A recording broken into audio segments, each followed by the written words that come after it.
As watermelon vines begin spreading across the garden, it's easy to assume a harvest is just around the corner.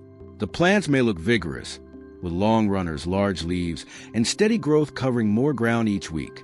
Yet for many gardeners, an unexpected problem appears during the growing season. Healthy-looking vines, but very few watermelons or none at all.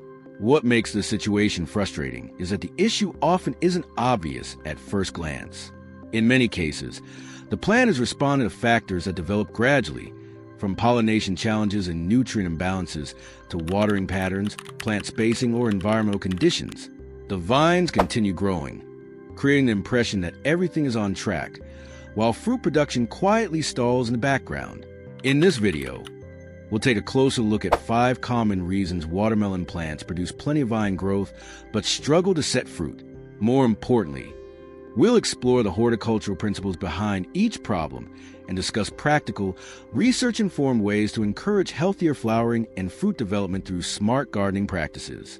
By understanding what your watermelon plants are signaling before the season progresses too far, you can make informed adjustments that support stronger fruit production and a more rewarding harvest. Number 1 mistake is ignoring pollination problems. Watermelon plants can be surprisingly deceptive at this stage of growth. A gardener may walk through the patch and see long, healthy vines stretching across the soil, large green leaves capturing sunlight, and dozens of bright yellow flowers opening each morning. Everything appears productive, yet week after week, no watermelons begin to form. One of the most common reasons is poor pollination. Watermelons produce separate male and female flowers. Male flowers typically appear first and provide pollen, while female flowers contain the tiny swollen ovary that eventually becomes a melon for a fruit to develop. Pollen must be transferred efficiently, usually by bees and other pollinating insects. When pollinator activity is low due to weather conditions, lack of flowering plants nearby, pesticide exposure, or simply limited insect traffic, flowers may bloom and fade without setting fruit. A close look often reveals the signs. Tiny developing melons may appear behind female flowers, but begin yellowing, shrinking, or dropping off within days. Gardeners sometimes mistake this for a watering issue when the real problem occurred during pollination. Improving pollination starts with observation. Watch flowers during the morning when blooms are open. Encouraging pollinator-friendly plants nearby can help attract beneficial insects. In smaller gardens, hand pollination can also improve fruit set during periods of low bee activity. Many successful watermelon harvests begin not with fertilizer or irrigation changes, but with ensuring flowers receive the pollen they need. The next problem often develops even when pollination is happening successfully. Number 2 mistake is feeding too much nitrogen. Sometimes the most impressive-looking watermelon plants are the ones least focused on producing fruit. A gardener may feel encouraged by rapid vine growth, oversized leaves, and a dense green canopy spreading across the garden bed. On the surface, this seems like a sign of success. In reality, excessive nitrogen can push the plant toward continuous vegetative growth while delaying or reducing fruit production. Nitrogen is an essential nutrient, especially during the early stages of development when watermelon plants are building stems and leaves. Problems often arise when high nitrogen fertilizers continue being applied after the vines are established. The plant receives a signal that resources are abundant for foliage growth, so it invests heavily in producing more leaves and runners rather than directing energy into flowers and developing fruit. A common clue is the appearance of extremely dark green leaves paired with vigorous vine expansion, but very few female flowers or newly forming melons. Gardeners may mistakenly add even more fertilizer, believing the plants need additional nutrients to start fruiting. This often reinforces the imbalance. Reviewing fertilizer labels can reveal the issue. Lawn fertilizers, fresh manure, or nitrogen-heavy feeding programs frequently contribute to excessive vegetative growth. As flowering begins, watermelon plants generally benefit from a more balanced nutrient approach that supports bloom development and fruit set. Walking through a watermelon patch affected by excess nitrogen often feels like looking at a jungle of healthy leaves with little evidence of a future harvest. Understanding this balance helps redirect the plant's energy where it matters most. The next mistake involves something happening beneath the soil surface that many gardeners rarely notice until fruit production slows. Number 3 mistake is inconsistent watering during flowering and fruit set. Watermelon plants are remarkably resilient when it comes to producing vines.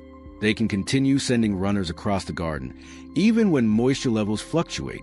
Fruit production, however, is often far less forgiving.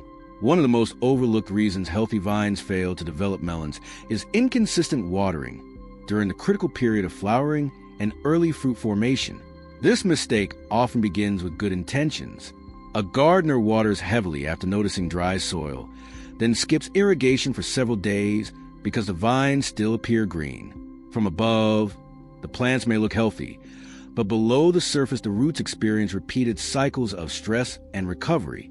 During flowering and fruit set, these fluctuations can interfere with the plant's ability to support developing fruit. Early warning signs are usually subtle.